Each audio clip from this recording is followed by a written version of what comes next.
ये तो बहुत ज्यादा है। क्या आप श्योर हो कि हमें यही देना है? अंशी ने उसे घूर कर देखा तो वो चुप हो गया और धीरे से बोला, ठीक है बॉस, मैं ये सब तैयार कर दूंगा। फिर मन ही मन बोला, भला लड़के को शगुन की क्या जरूरत? ये तो लड़कियों के लिए जाता है ना। हे भगवान, क्या मेरी बॉस सबके सामने उस लड़के की इंसल्ट करने वाली है? अब आगे उसने और ज्यादा सोचने की हिम्मत भी नहीं की। जो होगा देखा जाएगा। फिर भी वो अंशी को देखकर डरते हुए बोला, बॉस मैंने सुना है वो लड़का अभी 28 साल है, पर वो बहुत क्रूर और पावरफुल है। वो दुनिया का सबसे खतरनाक इंसान है और लोग तो उसे देखकर ही डर से कांप जाते हैं। लोगों ने उसका नाम शैतान रखा है, पर किसी ने भी उसे ठीक से नहीं देखा। क्या हुआ अगर वो गंदा बदसूरत हुआ तो मेरी खूबसूरत बॉस क्या उस बदसूरत इंसान को देखने जाएगी? चिराग ने मुंह बना लिया। अंशी ने ठंडे भाव से उसे देखा और बोली, तुम्हें नहीं लगता तुम कुछ ज्यादा ही बोल रही हो?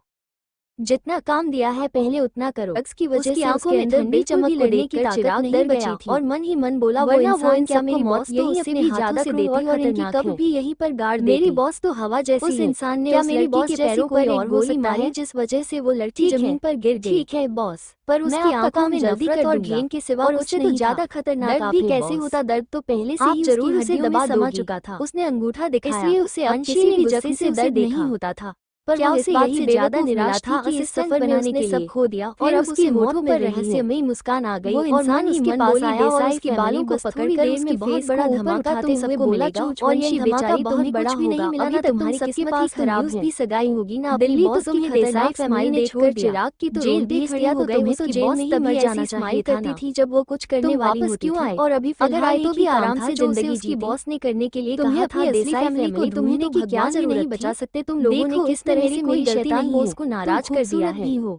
सच में तुम्हारी असली फैमिली वालों ने ही मुझे तुम्हें मारने के बाद भी तुम समझ नहीं पाते हो। अगर तुम उन्हें जलित करके देसाई विला में सब हॉल में बैठी से मौत नहीं मिलती। सिर्फ बलराज जी और जया जी को छोड़कर जो अब यहाँ नहीं वाक्य ओल्ड देसाई मेंशन में रहते थे। तुमने मरते वक्त भी यही सवाल राकेश जी अपने माथा रगड़ रहे थे के लिए मरने से पहले तुम्हारी आखिरी ख्वाहिश तुम्हारी सवालों का जवाब दे देता पहले ही एक बड़ा प्रोजेक्ट मिला था। तुम्हारी फैमिली तुम्हें नहीं चाहती कर देते तो वो तुम्हारी असली फैमिली भी देसाई फैमिली कम से कम थर्ड पोजीशन में तो आ ही जाते। उनकी एक और बेटी है और वो कंस्ट्रक्शन साइट लास्ट हो गया और उनकी की खुशियों को छीनने उनके घर में उन्हें अभी तक पता नहीं चल पा रहा था और तुम उनकी बेटी के हिस्से की थी जैसे यह कोई दावा बात हो। और उनके लॉस की बात सुनकर अंशी के दिल में तेज दर्द उठा। अब उन्हें सारा लॉस खुद ही उठाना होगा जबकि कंस्ट्रक्शन साइट से ज्यादा हो चुकी थी।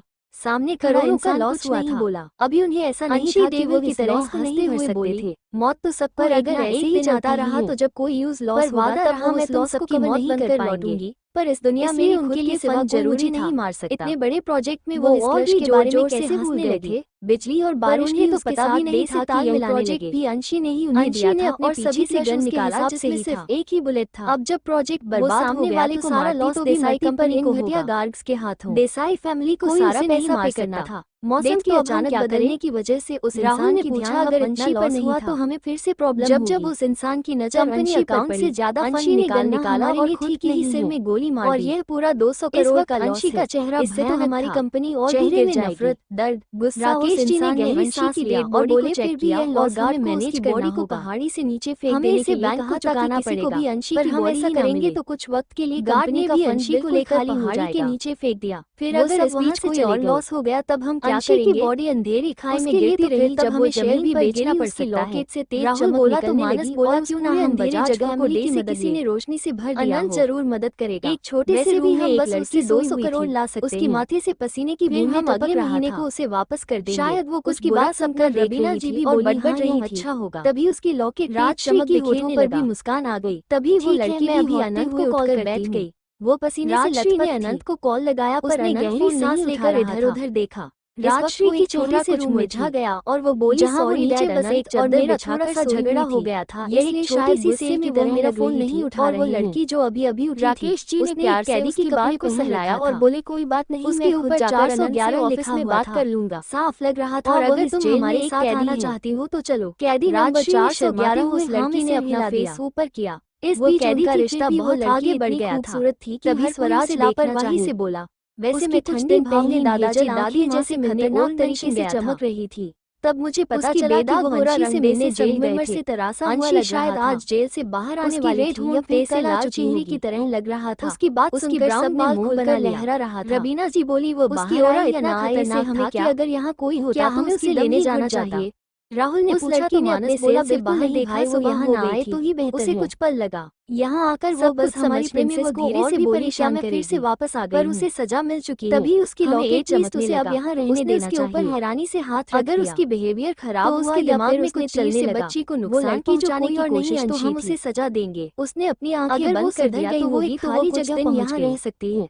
उसने 4-18 साल वो यहाँ उसने अपनी लॉकेट को देखा और उसे कम से कम एक जॉब देना चाहिए की स्पेस है। ऐसे भी जेल से बाहर आने के बाद उसकी पिछली जिंदगी में उसने बचपन से पहना हुआ था पर कौन सी कॉलेज में एडमिशन मिल सकती है क्या उसकी रिबेट की वजह से सब बदल गया। लड़की देखकर चारों ओर देखा।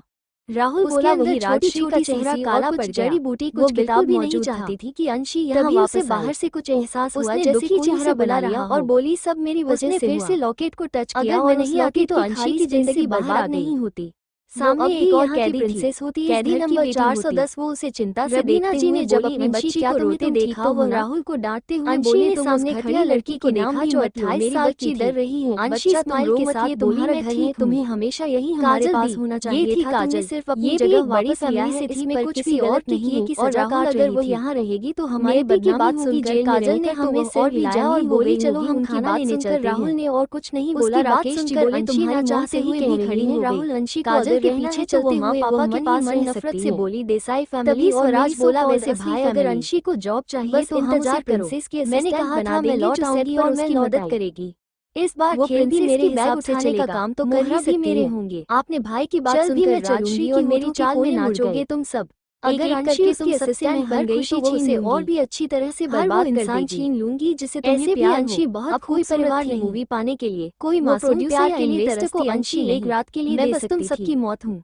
ठीक है अगर तुम सब यहाँ तब हम तुम सबकी कब्र पर राकेश जी बोले वही अंशी ये सब अपने लैपटॉप में देखकर अंशी मन ही मन खतरनाक तरीके से कांच का गिलास पूरी तरह से छोटे छोटे टुकड़े बन चलूंगी और मेरी चाल में नाचोगे तुम सब एक एक करके तुम सबसे मैं स्टोरेज से एक लिक्विड निकाला और अपने हाथ में लगा दिया। तुम्हें प्यार हो अब कोई परिवार नहीं कोई मासूम प्यार के लिए तरसती अंशी बॉटम दबाया सब चिराग अंदर आ गया तुम सब मरोगे और उसने सोचा उसकी बोझ अच्छे मूड में होगी इतना पर अंदर का भयानक और दम खतरनाक तरीके से हंसी अब चिराग की मोहब्बत से पसीना बहने लगा। जेल में आई थी क्योंकि उसे ऐसे लगा जैसे आज वो यहाँ बेटी राजश्री देसाई को बुली कर चिराग को देखा तो चिराग को देने का दोष लगा था। आंखें और भी खतरनाक हो गई थी। जानते हैं हमारी अंशी के बारे में अंशी देसाई सभी प्रोजेक्ट लौटी बेटी थी जो प्रोजेक्ट अभी अभी में वो इकलौती बेटी छीन लो और उसकी लाडली पर सब अपने काम में बिजी को दे दो।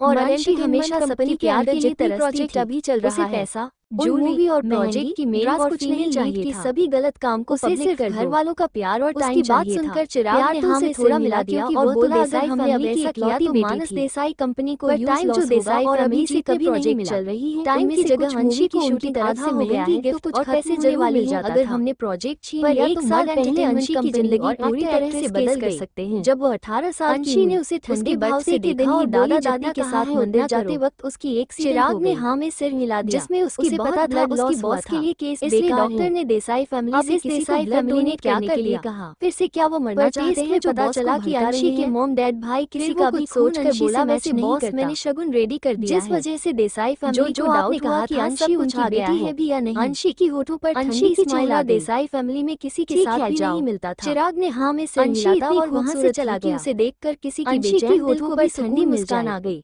बहुत शौक ना टेस्ट करने के बाद पता चला कि अंशी देसाई फैमिली के लिए रेडी नहीं है। तुम लोगों को धीरे धीरे जंग के मारने में बहुत मजा बदल गई थी। तब से उन सबका बिहेवियर अंशी की तरह पूरी तरह से बदल गया। बर्बादी हेलो माय डियर अंशी से गुस्सा रहने लगे और नफरत करने लगे। स्माइल आ गई थी रियल जाओ चिराग ने हाँ में सिर हिलाता और वहाँ से चला गया और अंशी की बेटी को खोजने में मुस्कान आ गई। बहुत शौक 2 महीने बाद उसे बैग पहुंचाने का तो रिजल्ट और देसाई फैमिली तुम लोगों को बेटी राजश्री देसाई मारने में बहुत मजा आएगा। उसकी कमरे के साथ साथ उसकी जो चीज भी राजश्री काम पसंद आया आज उसे इतना बड़ा काम जो करने जाना था अभी तो अंशी को वो सभी चीज चाहिए भी नहीं खुद बनाना इसलिए वो वो बस उनकी थोड़ा टाइम और प्यार पाने की कोशिश करती और खेल भी वही खेलेगी और इस कोशिश में वो सबकी नजरों में दूसरों की जगह छीनने वाली पर एक शैतानी हंसी आ गई। सब उसे नकली प्रिंसेस कहने लगे जिसने राजश्री की फैमिली को उससे चुरा लिया था और इतने साल तक उसने राजश्री की रिश्ता एक मजाक लगने लगा और उसकी वजह से राजश्री देसाई फैमिली में सब हॉल में बैठी थे कि मानस को लगातार मेल और कॉल आने लगा। जिम्मेदार भी सबने उसे जल्दी से कॉल पर इसमें अंशी की क्या गलती थी उसे समझ नहीं आता था और धीरे धीरे से वो बदलता गया। अनंत कपूर जो अंशी का मंगेतर था वो उतना ही परेशान होता जा रहा था। उसके साथ अंशी की रिश्ते माथे से ठंडा पसीना देसाई फैमिली में सब हमेशा उसे बहुत मुश्किल से अनंत के साथ एक प्रोजेक्ट मिला था।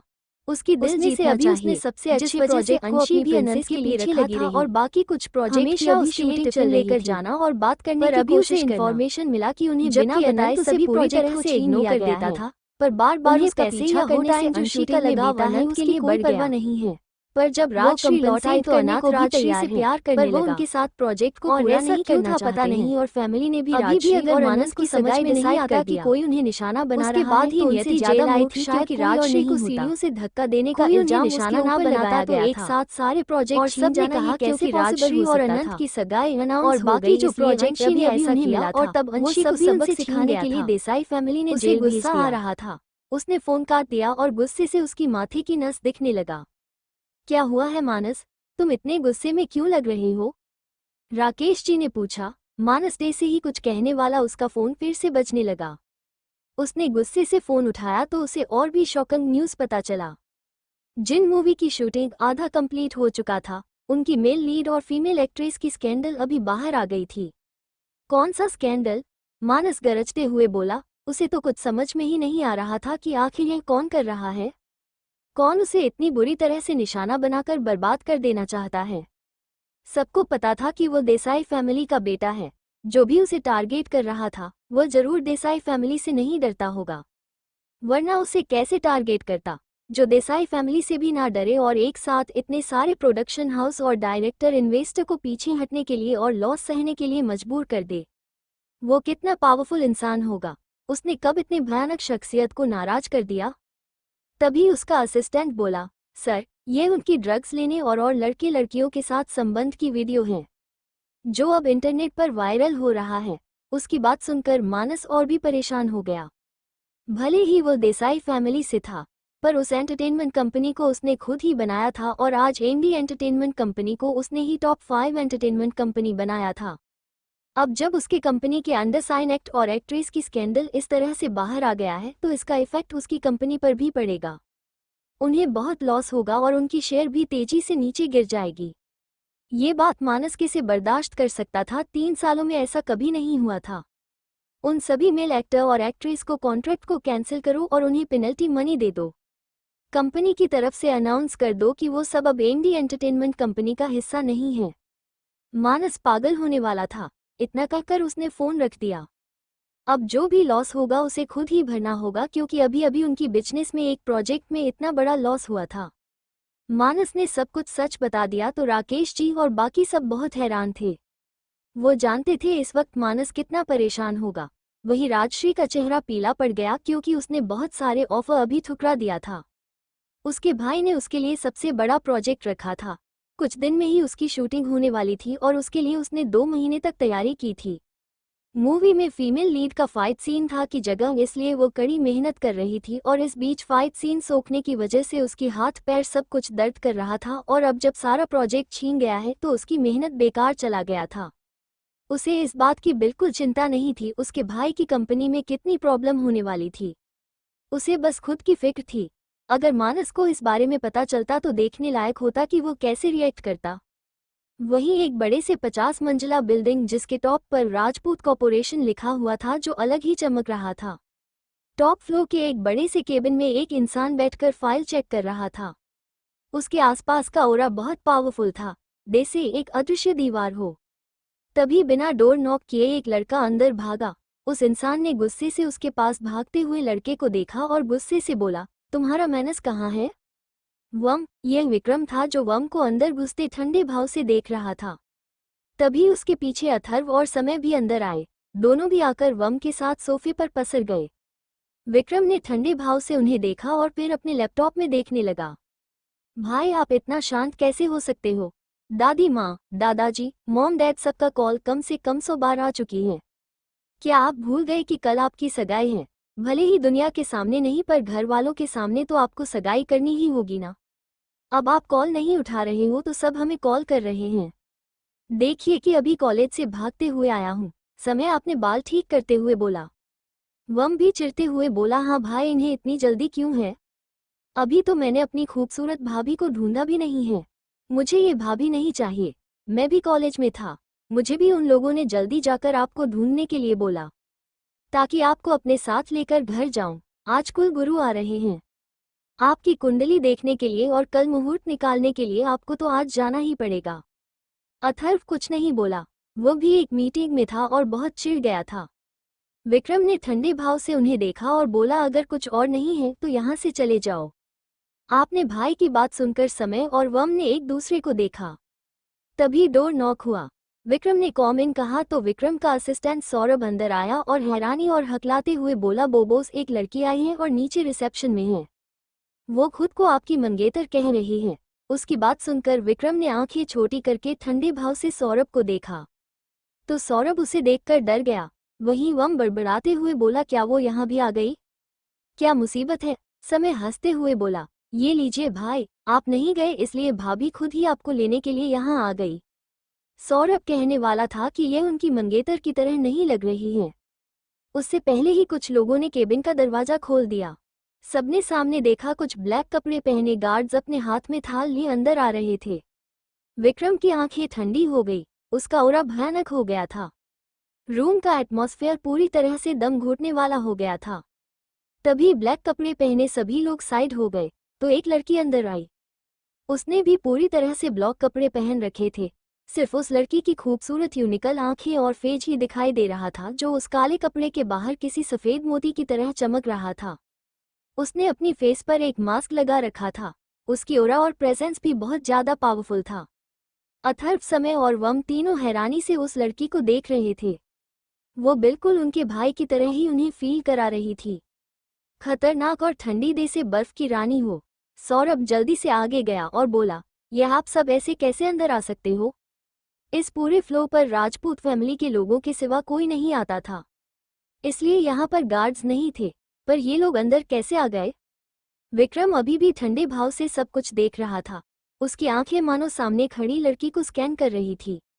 वो लड़की धीरे धीरे आगे बढ़ी। उसका आसपास का ऑरा भी बहुत भयानक था। वो लड़की आकर सीधा विक्रम के सामने वाली चेयर पर बैठ गई। उस लड़की की आंखों में कुछ भी भाव नहीं था, ठंडी और पूरी तरह से खाली। विक्रम ने आज पहली बार ऐसी यूनिक आंखें देखा था जिसकी भाव वो ना पढ़ सके। अभी तक जितने भी इंसान से वो मिला था उनकी आंखों को देखकर कुछ देर में वो उनकी दिल की बात समझ जाता था, पर ये लड़की उन सब से अलग थी। तभी उस लड़की ने बोला, hello my dear future husband. उस लड़की की आवाज़ बहुत ठंडी थी पर इतनी मधुर थी कि विक्रम को ऐसा लगा जैसे यह आवाज़ उसके कानों में घुल गया हो। वही तीनों भाई तो हैरान रह गए। वही अभिमान जो दूसरे केबिन में काम कर रहा था वो अभी वहां आया था।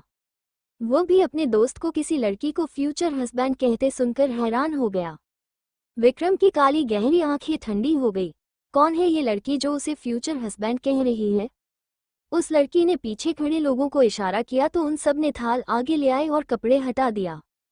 वहीं उस लड़की के पीछे एक लड़का खड़ा मास्क पहनकर जो डर से अपनी थूक गटक रहा था। विक्रम राजपूत को वो पहली बार सामने देख रहा था, वो भी बिना मास्क के। ये लड़का इतना हैंडसम है कि दुनिया का सबसे मोस्ट हैंडसम लड़के का किताब भी उसे शायद मिल सकता है। वो किसी ग्रीक गॉड से कम नहीं था और वो सोच रहा था यह इंसान बदसूरत और गंदा दिखता होगा इसलिए मास्क पहनता है। उसने अपनी बॉस को देखा। वो अपनी बॉस की इस वक्त तारीफ करना चाहता था। दुनिया का सबसे अमीर और हैंडसम इंसान को देखकर भी उसकी बॉस की आंखों में कोई भाव नहीं था। मुझे तुम चाहिए, मुझसे शादी कर लो। ये लड़का इतना हैंडसम है कि दुनिया का सबसे मोस्ट हैंडसम लड़के का किताब भी उसे शायद मिल सकता है। वो किसी ग्रीक गॉड से कम नहीं था और वो सोच रहा था यह इंसान बदसूरत और गंदा दिखता होगा इसलिए मास्क पहनता है। उसने अपनी बॉस को देखा। वो अपनी बॉस की इस वक्त तारीफ करना चाहता था। दुनिया का सबसे अमीर और हैंडसम इंसान को देखकर भी उसकी बॉस की आंखों में कोई भाव नहीं था। अब आगे उन्होंने तो सामने बैठे इंसान को देखकर पलक तक नहीं झपकाया। अंशी ठंडी आवाज में बोली, मिस्टर राजपूत ये रहे आपके लिए शगुन, आई होप आपको ये शगुन बहुत पसंद आएगा। उसकी बात सुनकर सबने थाल को देखा तो तीनों भाइयों को हंसी आ गई, क्योंकि शगुन का थाल था ही ऐसा, सब एक एक, किसी में भी दो चीज नहीं था। एक थाल में एक एप्पल, दूसरे में एक ऑरेंज, ऐसे ही नारियल और बाकी सभी फ्रूट्स मौजूद थे। पर सब बस एक एक ही था जिसे देखकर सबको हंसी आ रही थी।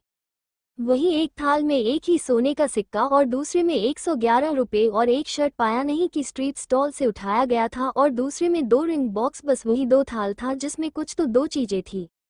उन्हें ये यूनिक और इंटरेस्टिंग सगाई का शगुन देखकर मजा आ रहा था। वम ने अपने मुंह पर हाथ रख दिया। समय ने भी वही किया, क्योंकि उन दोनों से अब अपनी हंसी कंट्रोल ही नहीं हो रही थी। तीनों भाइयों ने अपने डेविल भाई को देखा जो भले ही शांत लग रहा था, पर उसकी आंखें शगुन से ज्यादा उस लड़की पर टिकी हुई थी। विक्रम इस लड़की की हिम्मत को देख रहा था। बहुत कम लोगों में इतनी हिम्मत थी कि उसके सामने बैठकर उसकी आंखों में देखकर उसकी इंसल्ट करें। इस लड़की के अंदर बहुत हिम्मत थी जो यह इस तरह से उसकी इंसल्ट कर रही थी। उसकी आंखें बिल्कुल खाली थी, कोई डर नहीं था। उसने अभी तक उसे देखकर पलक तक नहीं झपकाई थी। यह विक्रम को सबसे ज्यादा इंटरेस्टिंग लगा। तभी सौरभ डरते हुए बोला, मिस आपने शायद गलत समझ लिया है। मेरे बॉस आपके मंगेतर नहीं है, न ही होने वाले हस्बैंड हैं। वो मन ही मन इस लड़की की हिम्मत की तारीफ कर रहा था जो उसके बॉस के सामने ही बैठकर इंसल्ट कर रही थी। भला दुनिया की सबसे अमीर इंसान को यही एक चीजों की क्या जरूरत होगी? क्या यह उनके बॉस के लिए सबसे ज्यादा इंसल्टिंग नहीं था? वो लड़की जो कोई और नहीं अंशी थी। उसने ठंडे खतरनाक नजरों से सौरभ को देखा और बोली, do I look blind to you? Can't I recognise my future husband? Anshi की आवाज बर्फ सी ठंडी थी। उसने ठंडी मुस्कान लिए विक्रम को देखा, पर उसकी मुस्कान किसी को दिखाई नहीं दी, सिर्फ विक्रम को छोड़कर जिसकी होंठ थोड़ा हिल गया था। वही सौरभ ने डर से अंशी को देखा।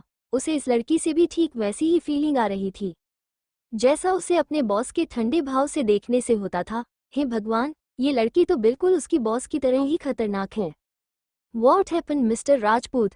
Didn't you like all this? I have prepared all this with all my heart for you, my future husband. अगर आप ये सब एक्सेप्ट नहीं करेंगे तो मुझे बुरा लगेगा। अयूब विक्रम की गहरी और भारी आवाज आई। उसने बस 3 शब्द कहा, पर पूरे रूम का टेम्परेचर गिर गया। पीछे खड़े चिराग ने तो डर से थूक गटक लिया। उसे यह इंसान अपनी बॉस की जितना ही खतरनाक लग रहा था। Didn't I just say I am your future wife? फिर इस सवाल का क्या मतलब है? विक्रम की गहरी नजरें एक पल के लिए भी अंशी पर से नहीं हटी थी। वो अब भी पहले की तरह ही सामने बैठी लड़की की शांत आंखों को देख रहा था। उसने पलक तक नहीं झपकाई थी। अंशी अपनी चेयर से उठी और बोली, do you know how valuable time is? इसलिए मुझे लगता है हमें सगाई में देरी नहीं करनी चाहिए, मेरे डियर फ्यूचर हस्बैंड। इतना कहकर उसने एक रिंग बॉक्स को उठा लिया और उसमें से रिंग निकालकर विक्रम के पास बढ़ गई। उसने जल्दी से विक्रम की उंगली में रिंग पहना दिया। सब हैरान रह गए। यह क्या हुआ?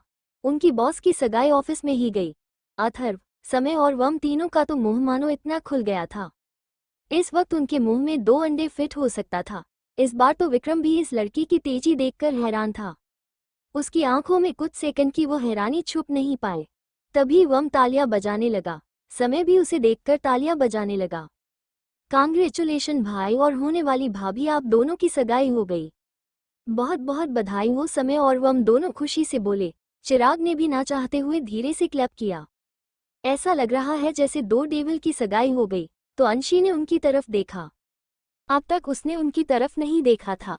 वम को देखकर उसकी आंखें सिकुड़ गई।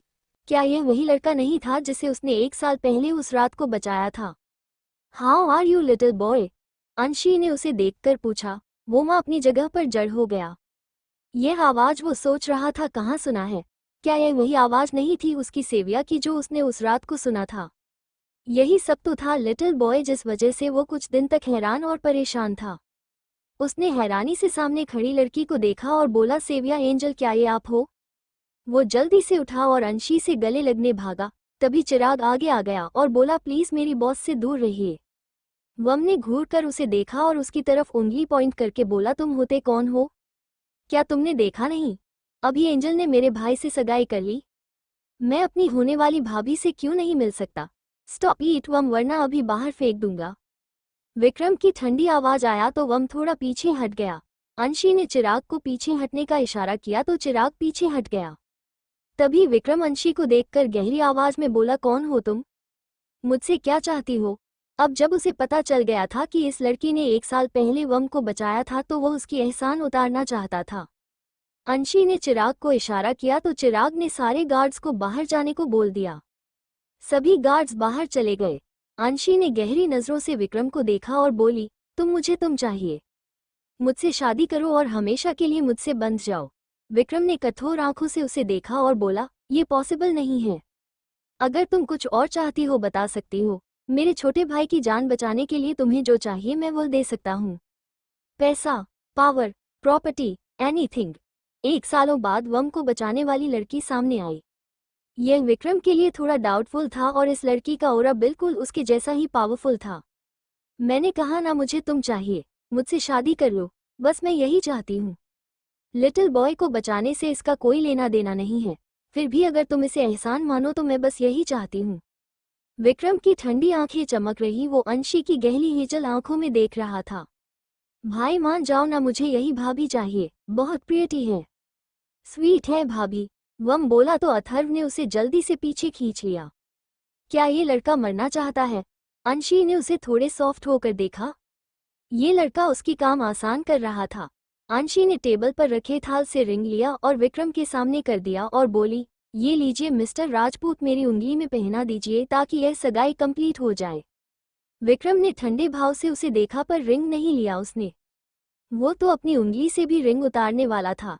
तभी अंशी ठंडी आवाज में बोली, हिम्मत भी मत करना मिस्टर राजपूत, अब आप मेरे मंगेतर हो। उसने आगे जाकर विक्रम के हाथ को पकड़ लिया और अपनी रिंग को उसकी हाथ में रखकर पहन लिया। लीजिए, हमारी सगाई हो गई मिस्टर राजपूत। वो नीचे झुककर विक्रम की कानों में धीरे से बोली। उसकी गर्म सांसों से पहली बार विक्रम की बॉडी में हलचल हो रही थी। उसे कभी किसी लड़की के करीब जाकर कुछ भी फील नहीं होता था। विक्रम ने उसे खींच लिया तो अंशी विक्रम की गोद में गिर पड़ी। विक्रम ने अंशी की मास्क को उतार दिया। वो इस लड़की को देखना चाहता था। वो मेक श्योर करना चाहता था कि यह उसकी कोई दुश्मन नहीं है। अंशी के चेहरे को देखकर वो एक पल के लिए स्तब्ध हो गया। उसने सच में इस लड़की की इतनी खूबसूरत होने की इमेजिन नहीं किया था। दोनों की ठंडी आंखें एक दूसरे से लिली तो डे से चिंगारी सी जल उठी। विक्रम ने इतनी यूनिक हेजल आंखें और इतनी खूबसूरत चेहरा कभी नहीं देखा था। वही सौरभ और अथर्व और समय की आंखें भी हैरानी से बड़ी हो गई थी। वम भी हैरान था। उस दिन उसे अंधेरे में अंशी को देखा था, इसलिए उसे ठीक से अंशी की फीचर्स याद नहीं थी। इतनी खूबसूरत लड़की डे से स्वर्ग से कोई अप्सरा उतार आई हो। क्या इस दुनिया में इतनी भी खूबसूरत लड़की कोई है? सबका मुंह खुला रह गया था। अंशी की आंखें और भी ठंडी हो गई। उसने विक्रम के हाथ से मास्क छीन लिया और बोली, अगर पहले मुंह दिखाई हो गया तो आई होप जल्दी हमारी शादी भी हो जाएगी। उसने मास्क जल्दी से पहन लिया और बोली, see you soon mister Rajput. See you soon my future wife. Vikram मन में बोला, ये लड़की उसे बड़ी इंटरेस्टिंग लगी। इसके साथ उसकी लाइफ और भी एडवेंचरस हो जाएगी। उसकी होठों की कोने मुड़ गए। अंशी ने वम को देखा और बोली, जल्दी मिलते हैं छोटे देवर जी। ठीक है भाभी, क्यों ना मैं आपको छोड़ने के लिए नीचे जाऊं। अंशी ने ना में सिर हिला दिया और बोली, कोई बात नहीं, मैं खुद चली जाऊंगी। बाय आर्य, मैं भी आपका देवर हूँ। समय ने भी बोला तो अंशी ने उसे देखा और स्माइल करके सिर हिलाकर बाहर चली गई। Bye boss. बॉस के होने वाले पति और देवर चिराग इतना बोलकर भाग गया। वहीं उन दोनों के जाने के बाद विक्रम ठंडे भाव से बोला, सौरभ, इस लड़की की जांच करो पहले। तुम्हें वो कैसे दिखती है नहीं पता था, पर अब तो तुमने उसकी फेस देख लिया, अब जाकर इन्फॉर्मेशन निकालो। सौरभ अभी जाकर सपने से बाहर आया और बोला, क्या लेडी बॉस चली गई? वो तो एकदम परी है। विक्रम ने उसे खतरनाक तरीके से घरा तो सौरभ हड़बड़ाते हुए बोला, यही इस बॉस में अभी इन्फॉर्मेशन निकालता हूँ। इतना कहकर वह भाग गया और मन ही मन बोला, इस धमाकेदार न्यूज को तो मुझे जल्दी से डैनियल सूज के साथ शेयर करना चाहिए। कोई अप्सरा जैसी खूबसूरत लड़की तूफान की तरह आई और जबरदस्ती उसने बॉस के साथ सगाई कर ली और फिर तूफान की तरह चली गई। वहीं अंदर समय ने जल्दी से अपने भाई की रिंग की तस्वीर ली और सर्च किया और हैरानी से बोला, भाई, भले ही भाभी ने आपको सब कुछ बस एक एक और सस्ता दिया हो, पर यह रिंग पूरे 25 करोड़ का है। सच में अथर्व और वम भी हैरान हो गए। विक्रम की आंखें सिकुड़ गई। वो जानता था इस रिंग में ये लेटर है जिसके अंदर छोटे छोटे कीमती एंटीक जेड और दुनिया की सबसे महंगी डायमंड जड़ा हुआ है। उसने देखा था उस लड़की ने भी एक रिंग पहना था, उसमें भी लिखा हुआ था। वो भी सेम जेड डायमंड कोटेड था, कस्टमाइज्ड शर्ट, एक कर्ज। सच में अथर्व और वम भी हैरान हो गए। विक्रम की आंखें सिकुड़ गई।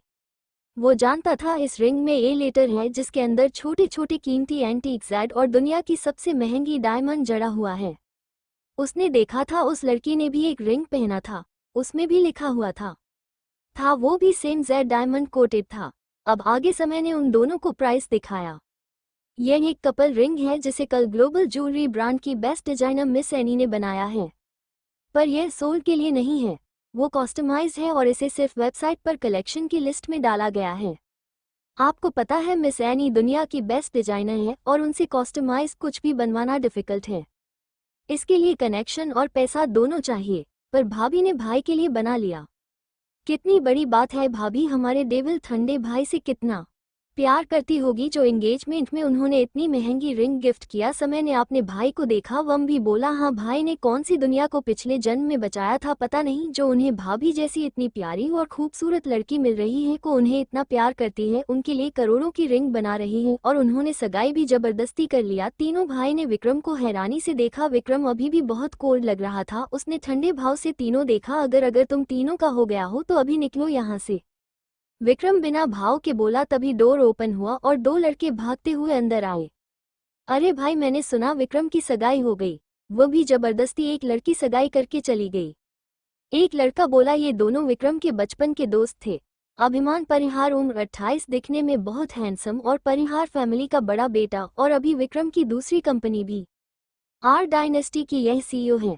सुमित चंद्रा, उम्र 28 साल, ये भी देखने में किसी मेल मॉडल से कम नहीं है। यह अभी अपने फैमिली बिजनेस को ही संभाल रहे हैं क्योंकि यह चंद्रा फैमिली के इकलौते बेटे हैं। उन्हें देखकर वम हंसते हुए बोला, हाँ सुमित भाई, अगर आप होते तो आपको भी बहुत मजा आता। भाभी कितनी कुल और डोमिनेटिंग है। उन्होंने जबरदस्ती भाई से सगाई कर ली पर भाई कुछ नहीं कर पाए। और देखिए, ये टेबल पर भाभी की लाए सारे शगुन के थाल रखे हुए हैं। अभिमान और सुमित दोनों ने थाल की तरफ देखा। दोनों जब पहुंचे उन्हें सौरभ से इस बारे में पता चला। वो भाग कर आए थे। जब उन्होंने शगुन की थाल को देखा दोनों हंसने लगे। सुमित उन थाल के पास चला गया और एक थाल से एप्पल उठाकर खाते हुए बोला, एक एप्पल। फिर दूसरे थाल से ऑरेंज उठाकर देखकर बोला, एक ऑरेंज, एक नारियल, एक मैंगो, एक बनाना, एक ग्रेप फ्रूट, एक प्लम, एक गुआभा, एक चेरी, एक पाइनएप्पल, एक नारियल, एक कस्टर्ड एप्पल, एक पी। वाह क्या बात है, भाभी ने तो हर एक फ्रूट में से एक एक दिया है ताकि बस तुम ही खा सको और तुमसे कोई भी हिस्सा ना मांगने लग जाए। और यह क्या, सभी मिठाई भी एक एक। सुमित एक गुलाब जामुन उठाकर खाते हुए बोला, फिर सोने के सिक्के को देखा और बोला, एक सिक्का और 11 रुपए, वह सब एक ही रेशियो में है। भाभी कितनी समझदार और कैलकुलेटिव है। ऐसी वाइफ पाना सच में भाग्य की बात है। तुम्हारा तो भाग्य ही खुल के आया यार। फिर उसने शर्ट को देखा और बोला, भाभी ने इसे कौन सी स्ट्रीट स्टॉल से उठाया है। तभी उसने उसे अच्छे से टच किया तो वह हैरान रह गया और उसे उठाकर उलट पलट कर देखने लगा। उसकी आंखें बड़ी बड़ी हो गई थी। क्या हुआ, क्या तुम्हें ये शर्ट पसंद आ गई है? अभिमान बोला। तो सुमित ने हैरानी से विक्रम को देखा और बोला, विक्रम क्या मैं ये शर्ट रख सकता हूँ?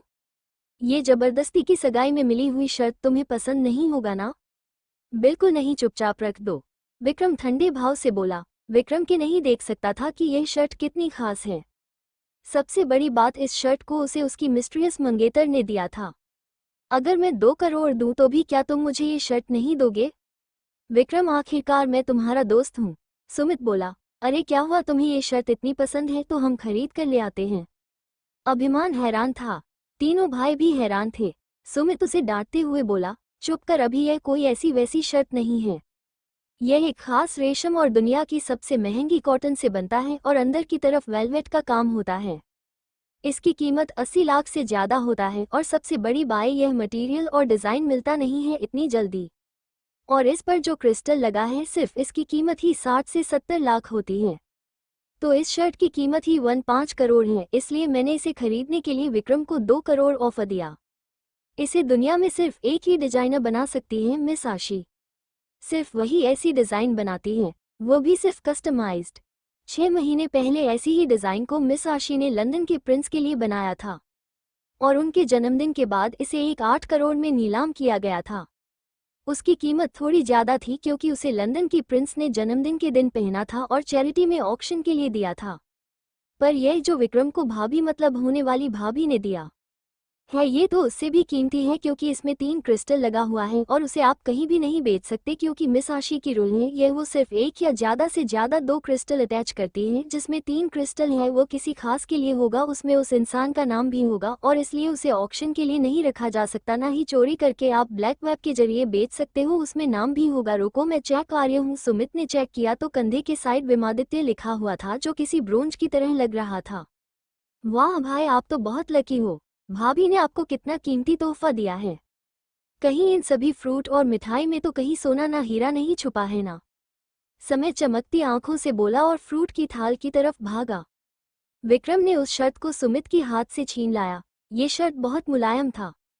सुमित हैरान था और बोला, तुम इतना जेलस क्यों हो, मैं तुम्हें पैसा दे देता यार। सुमित और अभिमान बैठ गए और अभिमान बोला, क्या तुम्हें पता है कि भाभी ये लड़की कौन है? क्या इसने अपना नाम बताया? विक्रम ने नाम में सिर हिला दिया और बोला, उसने ही 1 साल पहले व्योम को बचाया था। तो क्या उन्होंने बस तुमसे शादी का प्रपोजल रखा? Strange, she is an interesting girl.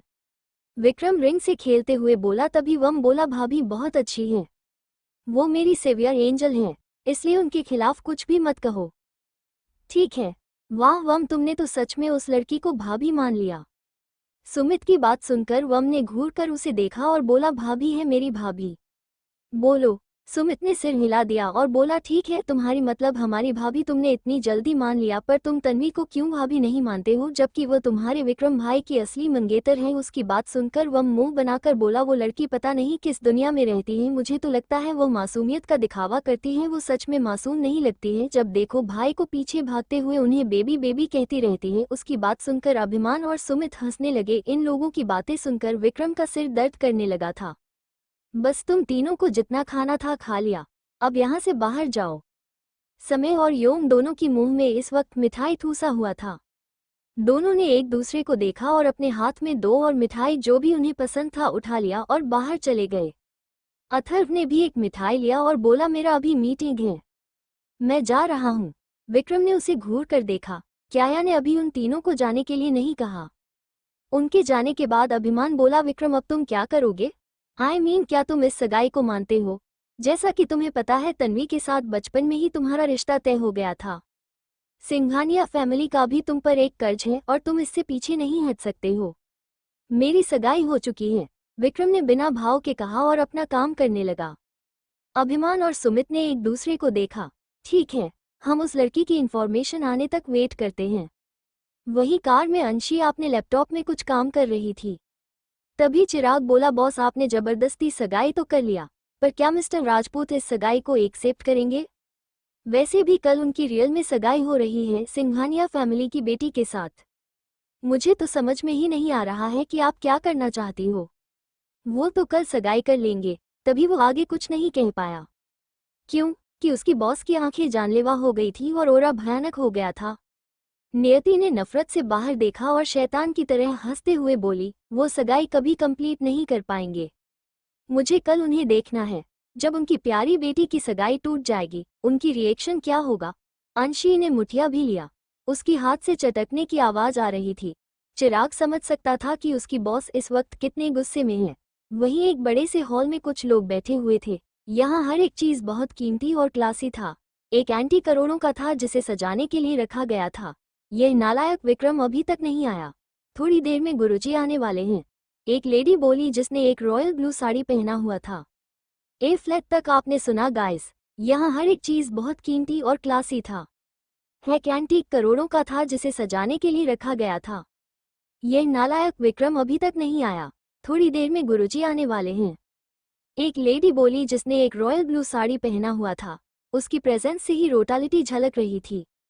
अब आगे उनकी ओरा भी बहुत पावरफुल था। यह कोई और नहीं विक्रम की मॉम थी। तो आइए जानते हैं राजपूत फैमिली के बारे में। यशवर्धन राजपूत राजपूत फैमिली के हेड विक्रम के दादाजी, उम्र 75 साल। आज भी इनका तेज रुतबा बहुत अलग ही झलकता है।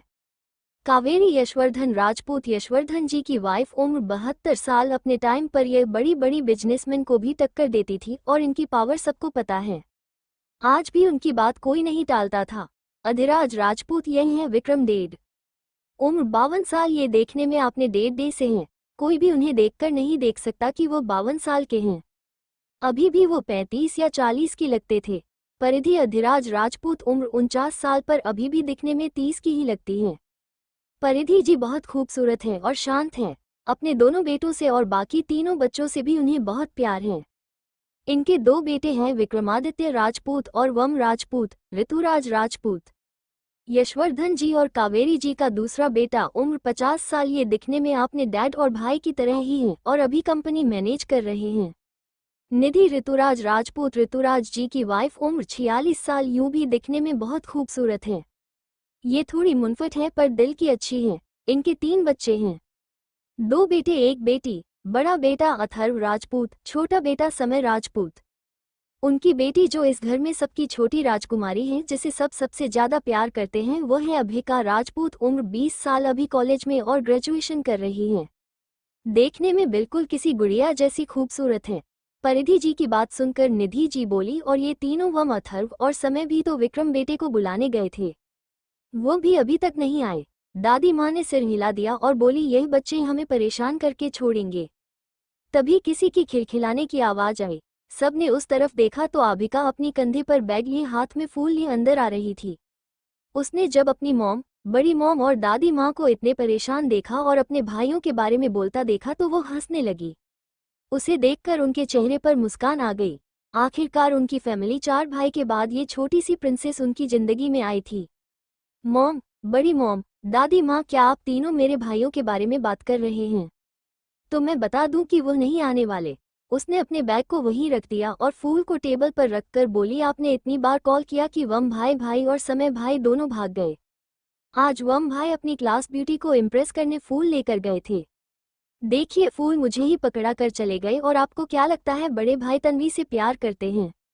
नहीं, मुझे तो लगता है वो तन्वी से शादी करने को तैयार ही नहीं है। उसकी बात सुनकर सब सीरियस हो गए। दादाजी गहरी सांस लेकर बोले, चाहे वो कुछ भी कहे, कल उसकी एंगेजमेंट है और तन्वी बहुत प्यारी बच्ची, वो उसके साथ रहते रहते उसे प्यार करने लगेगा। ये सगाई सालों पहले ही तय हो गई थी, अब हम इसे नहीं तोड़ सकते हैं। और विक्रम भले ही तन्वी को अभी प्यार ना करता हो, पर दोनों बचपन से साथ में रहे हैं और विक्रम उसे लाइक तो करता है ना, इतना ही हमारे लिए काफी है। वरना तुम्हें क्या लगता है विक्रम किस लड़की से प्यार करेगा और उसे चांस देगा? इस सगाई के बारे में हाई सोसाइटी और सभी बिजनेस फैमिली को सालों से पता है। अगर यह सगाई नहीं हुई तो सिंघानिया फैमिली और हमारी फैमिली दोनों की बदनामी होगी। तभी घर के बटलर मोहन जी कुल गुरु जी को लेकर अंदर आए। उन्हें देखकर सब खड़े हो गए और घर के सभी लोगों ने उनका आशीर्वाद लिया। कुलगुरु अभी 85 साल के थे। उनके चेहरे पर एक तेज था और भाव बिल्कुल सौम्य था। सालों से जब यशवर्धन जी राजा बने थे, तब से वो बच्चों की शादी में खुद कुंडली देखने राजस्थान से आते थे। कुलगुरु घर वालों से साथ घर के मंदिर में चले गए, फिर वहां से रखी हुई विक्रम की कुंडली को ले आए। कुलगुरु ने कहा था, विक्रम की सगाई की तिथि तब होने से पहले उसे वहां से नहीं निकालना चाहिए। 10 सालों से कुंडली को यहाँ मंदिर में ही रख दिया गया था, क्योंकि विक्रम की कुंडली में एक दोष था।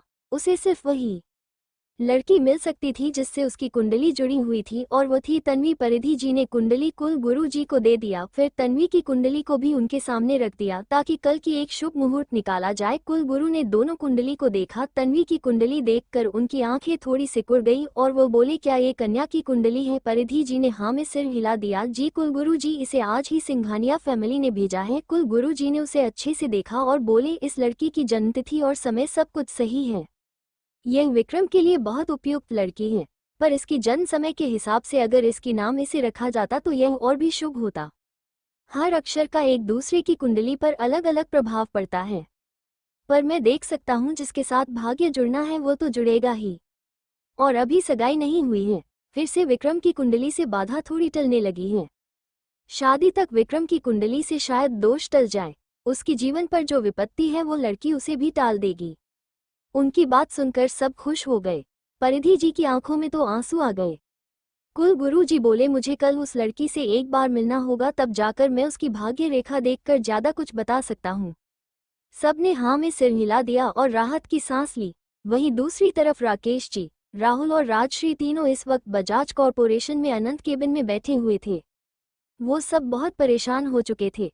अगर उन्हें पैसे नहीं मिले तो वो रिकवर नहीं कर पाएंगे ठीक से, और सबसे बड़ी बात, मानस इस वक्त बहुत बड़ी प्रॉब्लम में था। उसकी एंटरटेनमेंट कंपनी इस वक्त बहुत लॉस में चल रही थी। अगर उसे फंड नहीं मिला तो वो इस प्रॉब्लम से कभी बाहर नहीं आ पाएगा। अगर बजाज फैमिली से अभी फंड मिल जाए तो वो पहले इस लॉस को भर देंगे, फिर वो आराम से मानस की हेल्प कर सकते थे। अनंत ने कुछ सोचा और बोला, ठीक है, मैं आपको 200 करोड़ दे रहा हूँ, पहले आप अपने बिजनेस लॉसेज को भर दीजिए। उसकी बात सुनकर राकेश जी और राहुल दोनों खुश हो गए और राकेश जी बोले, थैंक यू बेटा, तुमने आज हमारी बहुत बड़ी मदद की है। अभी हम कंपनी की फंड को पूरी तरह से खाली नहीं कर सकते हैं। मैं कुछ ही दिन में तुम्हें सारा पैसा वापस कर दूंगा। अनंत ने सिर हिला दिया और बोला, कोई बात नहीं, हम फैमिली हैं, ये नॉर्मल हेल्प है। जब वो जाने वाले थे तब राजश्री शर्माते हुए बोली, डैड भाई, मुझे अनंत जी से कुछ बात करनी है, मैं बाद में आ जाऊंगी। दोनों ने सिर हिला दिया। राकेश जी बोले, तुम यंग लोगों को ज्यादा बातचीत करनी चाहिए। उनके जाने के बाद राजश्री सीधा जाकर अनंत के गोद में बैठ गई और बोली, थैंक यू बेबी, आपने डैड को हेल्प किया। आई एम सॉरी कि मैं उस दिन टाइम पर नहीं आ पाई। क्या आप उस बात को लेकर अभी भी मुझ पर गुस्सा हो? अनंत ने राजश्री की क्यूट चेहरे को देखा और बोला, मैं तुम पर कैसे गुस्सा हो सकता हूँ जान? मैं बस थोड़ा नाराज था कि बिना बताए तुम वापस चली गई और टाइम पर नहीं आई। तुमने मुझे इन्फॉर्म भी नहीं किया कि तुम जा रही हो। सॉरी बेबी, ऐसा दोबारा कभी नहीं होगा। राजश्री मधुमियत से बोली। अनंत ने उसके होठों पर किस कर दिया और उसे उठाकर अपने प्राइवेट रूम में लेकर चला गया। ऐसे ही एक दिन बीत गया था। अगले दिन शाम का वक्त पूरे राजपूत विला को दुल्हन की तरह सजाया गया था। आफ्टर ऑल आज यहाँ राजपूत फैमिली की बड़े बेटे की सगाई थी, पर यहाँ बस कुछ ही लोग थे क्योंकि दोनों फैमिली ने ही ज्यादा लोगों को नहीं बुलाया था। तभी सब गेट की तरफ देखने लगे। राजपूत फैमिली के सभी लोगों की होठों पर भी स्माइल आ गई, क्योंकि सिंघानिया फैमिली के लोग आ गए थे। सब उन्हें ग्रिट करने के लिए चले गए। तो आइए जानते हैं सिंघानिया फैमिली के बारे में। राजनाथ सिंघानिया उम्र 75 ईयर और राजनाथ जी के बचपन के दोस्त। एशिया के सबसे बड़े बिजनेसमैन और वर्ल्ड में भी वो टॉप 3 में थी सिंघानिया फैमिली। ये अभी सिंघानिया फैमिली के हेड हैं। करुणा राजनाथ सिंघानिया उम्र 71 साल। राजनाथ जी की वाइफ और एक बहुत डिग्निफाइड और समझदार इंसान। ये भी अपने टाइम की एक बड़ी लॉय थी। सिंघानिया फैमिली और तन्वी के लिए प्यार सगाए। तो आइए जानते हैं सिंघानिया फैमिली के बारे में। राजनाथ सिंघानिया उम्र 75 ईयर और राजनाथ जी के बचपन के दोस्त। एशिया के सबसे बड़े बिजनेसमैन और वर्ल्ड में भी वो टॉप 3 में थी सिंघानिया फैमिली। ये अभी सिंघानिया फैमिली के हेड हैं। करुणा राजनाथ सिंघानिया उम्र 71 साल, राजनाथ जी की वाइफ और एक बहुत डिग्निफाइड और समझदार इंसान। ये भी अपने टाइम की एक बड़ी लॉय थी। अब आगे दिग्विजय सिंघानिया, राजनाथ जी और करुणा जी का बेटा, उम्र 51 साल पर अभी भी देखने में 35-40 साल के लगते हैं। अंजलि दिग्विजय सिंघानिया, दिग्विजय जी की प्यारी वाइफ, जिन्हें दिग्विजय जी सबसे ज्यादा प्यार करते हैं। उम्र 48 साल पर अभी भी 30 की लगती है। ये भी अपने टाइम की सबसे खूबसूरत और टैलेंटेड लड़की थी। विराट सिंघानिया उम्र 28 साल, दिग्विजय जी और अंजलि जी का बड़ा बेटा। ये भी देखने में बहुत हैंडसम है। मेल मॉडल भी इनके आगे कुछ नहीं है और अभी सिंघानिया कॉरपोरेशन की सीईओ हैं। हर्षित सिंघानिया उम्र 25 साल, दिग्विजय जी और अंजलि जी का दूसरा बेटा। यह अपने बड़े भाई की तरह ही हैंडसम है। इनका खुद का बिजनेस है, एशिया की सबसे बड़ी लॉजिस्टिक कंपनी, और कुछ एयरलाइन को उनके दूसरे कंपनी से मैनेज किया जाता है। ऋषित सिंघानिया उम्र 23 साल, ये दिग्विजय जी और अंजलि जी का तीसरा बेटा है। यह एक फेमस सिंगर हैं। इनकी करोड़ों में फैन हैं। सिर्फ देश में नहीं, अलग अलग देश में इनकी गिटार्स के लिए एयर पॉप म्यूजिक की करोड़ों फैन हैं। इशित सिंघानिया ये है दिग्विजय जी और अंजलि जी का चौथा बेटा है। ऋषि का ट्विन ब्रदर, उम्र 23, ये भी देखने में बहुत हैंडसम है और एक हैकर है। वेदांत सिंघानिया, दिग्विजय जी और अंजलि जी का सबसे छोटा बेटा। उम्र किसी अभी कॉलेज में है, पर इनका आर्मी में जाने का गोल है। तन्वी सिंघानिया इनकी इकलौती बेटी, घर में सबकी प्रिंसेस, उम्र अभी 20 साल है। दिखने में भी बहुत खूबसूरत है। घर में सब उसे पलकों पर बैठाकर रखते हैं। सब उन्हें बहुत ज्यादा प्यार करते हैं, उसकी हर एक जिद को पूरी करते हैं। आखिरकार इतनी मन्नत के बाद 5 बेटे के बाद वो पैदा हुई थी। उसकी आंखों से थोड़ी भी आंसू कोई भी कभी आने नहीं देता था। बचपन से उसे खुश रखने की और उसकी हर एक विश को पूरी करने की कोशिश की थी। सिंघानिया फैमिली और राजपूत फैमिली के बीच सालों से दोस्ती थी और टाइम के साथ ये दोस्ती बढ़ती गई और आज ये रिश्तेदारी में बदलने जा रही थी। सब खुश थे। तन्वी जो बीच में खड़ी थी बिल्कुल ग्रेटफुल रटी के। उसने पोलाइटली सबको ग्रिट किया। वो एक बड़ी फैमिली की राजकुमारी थी। उसके अंदर मैनर्स थी। उसकी ओरा बिल्कुल कॉम और कंपोज था। मेरी बच्ची, तुम आज सच में बहुत प्यारी लग रही हो, बिल्कुल किसी परी की तरह। परिधि जी ने तन्वी की गाल पर हाथ रख के कहा।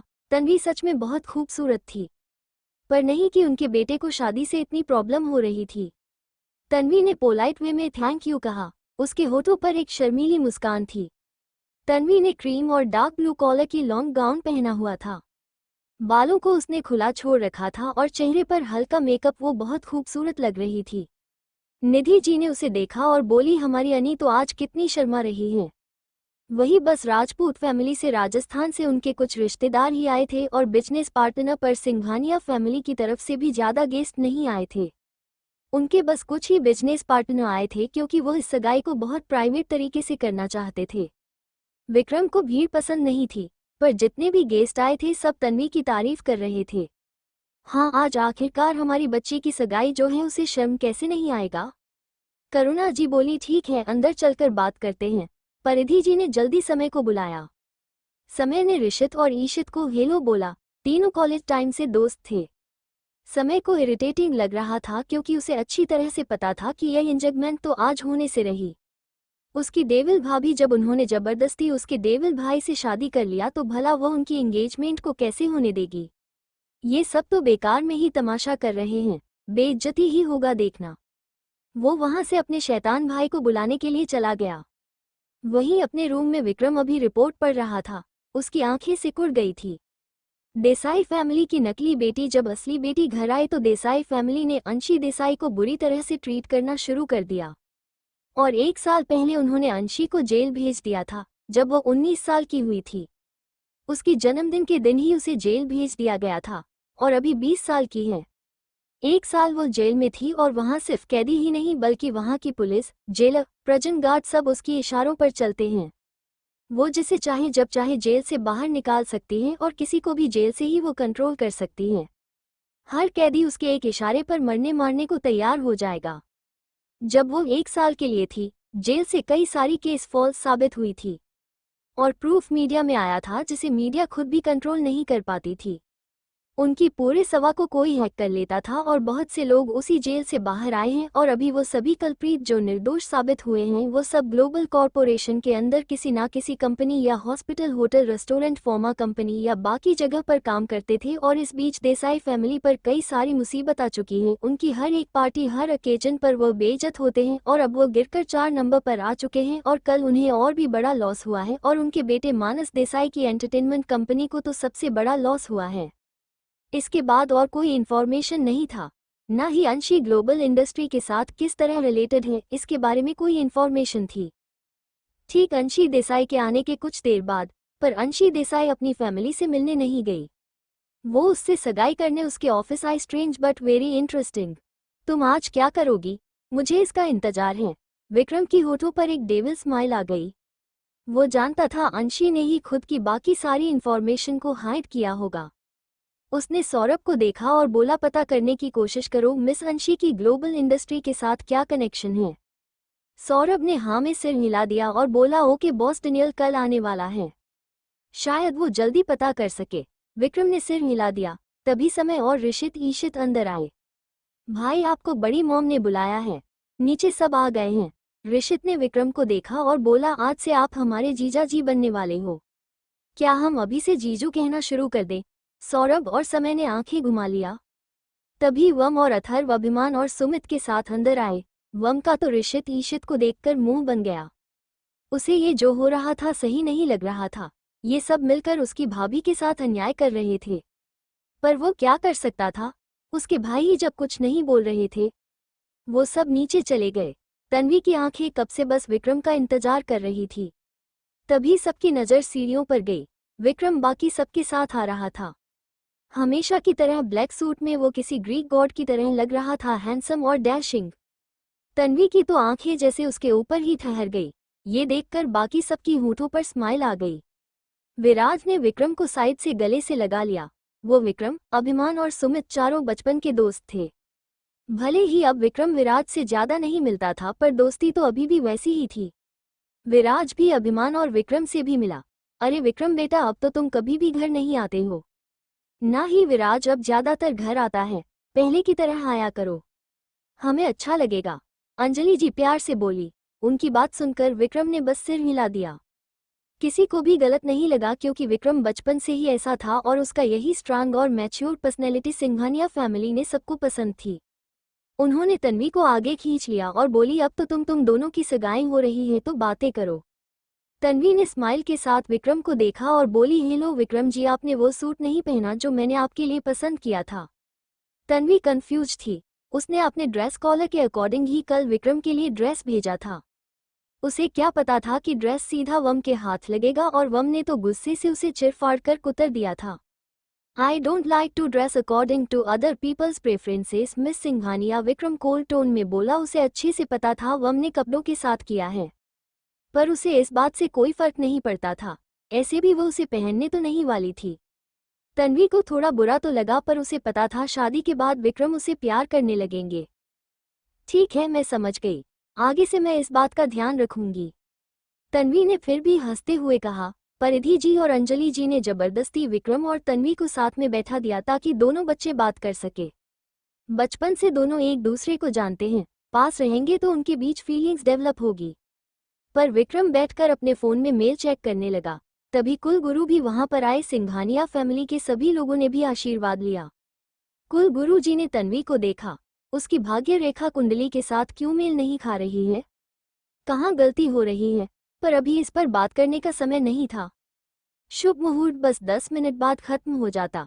अगर आज शुभ मुहूर्त में विक्रम की सगाई नहीं हुई तो उसकी जिंदगी नहीं बचेगी। ठीक है, बस 10 मिनट बची हैं। शुभ मुहूर्त बचा है सगाई के लिए। सबने कोई गुरुजी की बात सुनकर हाँ में सिर हिलाया।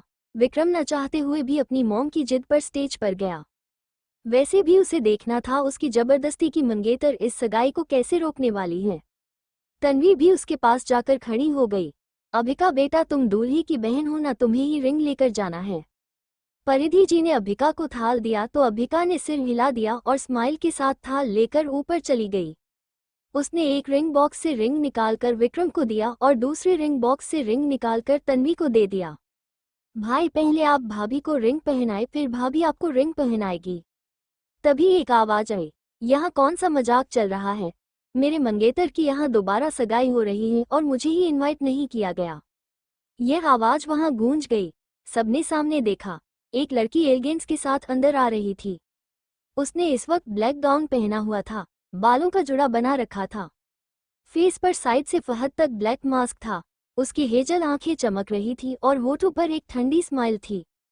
तन्वी का रोना मैं आपको कभी भूलने भी नहीं दूंगी। तभी एक आवाज आई, यहाँ कौन सा मजाक चल रहा है? मेरे मंगेतर की यहाँ दोबारा सगाई हो रही है और मुझे ही इनवाइट नहीं किया गया। यह आवाज वहां गूंज गई। सबने सामने देखा। एक लड़की एलिगेंस के साथ अंदर आ रही थी। उसने इस वक्त ब्लैक गाउन पहना हुआ था, बालों का जुड़ा बना रखा था, फेस पर साइड से फहद तक ब्लैक मास्क था। उसकी हेजल आंखें चमक रही थी और होठों पर एक ठंडी स्माइल थी। अब आगे वही उसकी आवाज को सुनकर विक्रम की होठों के कोने मुड़ गए। उसे अब देखना था कि उसकी यह जबरदस्ती की मंगेतर क्या करने वाली है। कौन हो तुम और यह क्या बकवास कर रही हो? हर्षित जो पीछे खड़ा था बोला। जब वो लड़की उसके पास आई उसे लगा दे कोई बहुत अपना सा उसके पास खड़ी है, पर वो इस लड़की को जनता भी नहीं था तो उसे ऐसी फीलिंग्स क्यों आ रही थी? अंशी ने ठंडे भाव से उस इंसान को देखा। क्या ऐसी होती है अपनेपन वाली फीलिंग्स? पर उसकी दिल से तो कब का सारी फीलिंग्स मर चुकी थी। उसने मुठिया कस लिया और उसे क्रॉस करके आगे चली गई। वो आगे जाते हुए ठंडी आवाज में बोली, मैं कौन हूँ जानने से ज्यादा अच्छा ये होगा कि आप जाने कि मैं यहाँ क्यों हूँ। अरे कौन है ये लड़की? परिधि जी थोड़ा हैरान होकर बोली। वहीं अंशी को देखकर वम और समय के चेहरे पर मुस्कान आ गई। तो उनकी भाभी आ गई थी। वही अभिमान और सुमित ने एक दूसरे को देखा। दोनों हैरान था। इस लड़की के अंदर सच में इतनी हिम्मत थी कि वो सिंघनिया और राजपूत फैमिली की एंगेजमेंट पार्टी में आ गई थी। अंशी सीधा स्टेज पर गई और विक्रम को देखकर बोली, माय डियर फ्यूचर हस्बैंड, क्या आप मुझे चीट करने की कोशिश कर रहे हो? वैसे आपको ये लड़की कौन सी उंगली में रिंग पहनाने वाली है? जबकि मैंने तो पहले ही आपकी रिंग फिंगर में रिंग पहना दिया है। इतना कहकर उसने विक्रम की हाथ को पकड़ लिया और विक्रम ने उसे रोका भी नहीं। अंशी की आंखें सिकुड़ गई। क्या इस इंसान को हाथ नहीं छुड़ा लेना चाहिए था? क्या इस इंसान ने उसके मना करने के बावजूद भी रिंग को उतार दिया है? अगर ऐसा है तो वो इस विक्रम राजपूत को उसकी कीमत चुकाने पर मजबूर कर देगी। उसने हाथ ऊपर कर दिया। उसने देखा तो विक्रम की उंगली पर अभी भी रिंग था। विक्रम ने जब अंशी की पहले की ठंडी नजर देखी तो उसकी आंखें सिकुड़ गई। ये लड़की ऐसा क्या सोच रही जो उसे नफरत से देख रही है? पर जब अंशी ने उसकी उंगली में रिंग को देखा, उसकी आंखें नॉर्मल हो गई। विक्रम ने सिर हिला दिया। स्ट्रेंज है ये लड़की। वहीं जब तन्वी ने विक्रम की हाथ को उस लड़की के हाथ में देखा तो उसके अंदर जलन और इनसिक्योरिटी भर गई। उसे बिल्कुल भी अच्छा नहीं लगा किसी लड़की की इस तरह विक्रम को टच करना। और विक्रम भी उस लड़की को खुद को छूने से रोक नहीं रहा था। यह उसे और भी असहज कर रहा था। विक्रम क्यों इस लड़की को रोक नहीं रहे हैं? तभी अंशी बोली, अरे मेरी पहनाए रिंग तो अभी भी आपके हाथ में है। तो फिर आप लड़की की हाथ से कौन सी उंगली में रिंग पहनने वाले थे? वैसे हमारे रिंग से साथ में बहुत खूबसूरत लग रहा है ना? उसने हाथ को कसकर पकड़ लिया। वो विक्रम की हाथ को दबा रही थी। विक्रम की आंखें सिकुड़ गई। इस लड़की की स्ट्रेंथ उससे कम नहीं लग रही थी। क्या ये लड़की उसे दर्द देने की कोशिश कर रही थी? वो धीरे से उसकी कान के पास झुका और बोला, तो क्या ये तुम्हारी तरफ से मेरे लिए सगाई का तोहफा है? उसकी बात सुनकर अंशी ने विक्रम की हाथ से पकड़ लूज कर दिया। वही तन्वी के साथ साथ राजपूत फैमिली के सभी लोग और सिंघानिया फैमिली के सभी लोग हैरान थे। विक्रम, ये क्या हो रहा है? ये लड़की क्या कह रही है? तुम्हारे हाथ में ये रिंग क्यों है? परिधि जी हैरानी से बोली। वही तन्वी की आंखों से झझर आंसू बहने लगे। विक्रम जी, यह क्या कह रही है? ये लड़की, आप मेरे साथ ऐसा कैसे कर सकते हैं? आज हमारी सगाई है। बचपन से मैंने आपको अपना माना है, तो आज सगाई के दिन ये लड़की क्या कह रही है? वही सारे मेहमान भी बातें करने लगे। ये हो क्या रहा है? कौन है ये लड़की जिससे विक्रम राजपूत ने सगाई की है? क्या ये सिंघानिया फैमिली और तन्वी सिंघानिया की इंसल्ट नहीं है? सिंघानिया फैमिली में सब इस वक्त विक्रम और अंशी को देख रहे थे। तभी विक्रम बिना भाव के बोला, हाँ, मेरी सगाई हो चुकी है इस लड़की के साथ। ये सुनकर तो देसी तन्वी की आखिरी उम्मीद ही टूट गई। उसे लगा उसकी दिल टुकड़ों में टूट चुका है। वो घुटनों पर बैठ गई और फूट फूट कर रोने लगी। उसे विश्वास नहीं हो रहा था ये सब जो हो रहा था। दिग्विजय जी और अंजलि जी और तन्वी की बाकी भाइयों ने जब देखा कि उनकी प्यारी बेटी कैसे रो रही है, उन सबके दिल में दर्द हुआ। उन्होंने कभी तन्वी की आंखों में आंसू नहीं आने दिया था। वो सब स्टेज पर चले गए और तन्वी को संभालने के लिए झुक गए।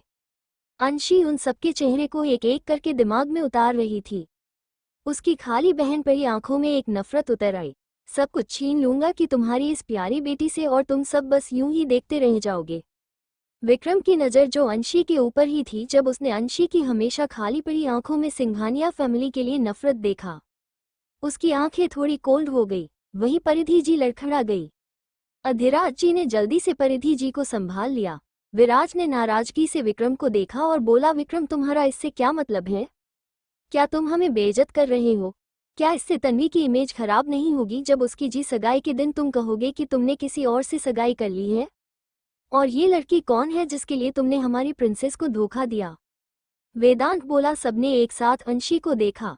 अंशी की ठंडी आंखें किसी नुकीली सुई की तरह उनके दिल में जा लगी।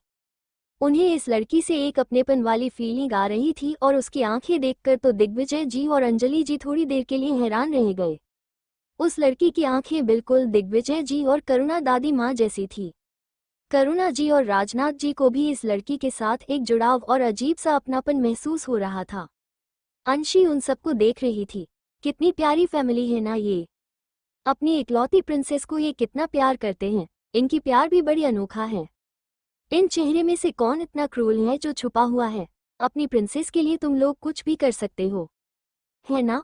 अब खेलने की बारी मेरी, मुझे भी देखना है। तुम लोग क्या करोगे? उस अनजान लड़की की आंखों में अपने लिए झलक रही नफरत देखकर सिंघानिया फैमिली के लोग भी थोड़ा हैरान हो गए। क्या हो रहा है? क्या इस लड़की ने अभी उन्हें नफरत से देखा? वही तन्वी ने रो रो कर अपना बुरा हाल कर लिया था और बोली, शायद विक्रम जी सोचते हैं कि मैं उनके लायक नहीं हूँ, इसलिए विक्रम जी ने किसी और से सगाई कर ली। उसकी आवाज से सब होश में आए। ये सैंस प्यारी बच्ची अभी भी अपनी डिग्निटी रख रही थी। सब अब तन्वी के लिए और भी परेशान हो गए। ऐसा कुछ नहीं है बच्ची, सब गलती इस लड़के का है, परिधि जी गुस्से से बोली। अधिराज जी, दादाजी, दादी माँ भी विक्रम को और अंशी को थोड़े गुस्से से देख रहे थे। अंशी ने उनकी चिल्लाने को नजरअंदाज कर दिया और थोड़ा सा नीचे झुकी और तन्वी को ऊपर से नीचे तक देखकर बोली, बिल्कुल सही सोचा आपने मिस सिंघानिया। मिस सिंघानिया, ये टाइटल कितना भारी है, पर आप कितनी सस्ती है, ना सीरत है ना सूरत है। मेरे होने वाले हस्बैंड के बारे में सपने देखने के लिए भी औकात होनी चाहिए ना, और आपके पास तो शक्ल, अकल और औकात तीनों ही नहीं है। उसकी बात सुनकर अभिमान, सुमित और विक्रम के तीनों भाई हंसने वाले थे, पर आपने फैमिली और सिंघानिया फैमिली के सामने वो हंस नहीं सकते थे, इसलिए जबरदस्ती अपनी हंसी को रोक लिया। तन्वी अंदर से गुस्से से भर गई थी। ये लड़की उसके मुंह पर उसकी बेइज्जती कर रही थी, वह भी उसके फैमिली वालों के सामने, और सब खामोश खड़े सुन रहे थे। क्या मैंने आपको नाराज करने के लिए कुछ किया है, मिस? मैं तो आपको जानती भी नहीं हूँ, तो फिर आप मेरी इतनी इंसल्ट कैसे कर सकती हो? तन्वी रोते हुए बोली। अब तो सबको इस लड़की पर थोड़ा गुस्सा आ रहा था। तन्वी ने कुछ नहीं कहा था, फिर ये लड़की क्यों इंसल्ट कर रही है?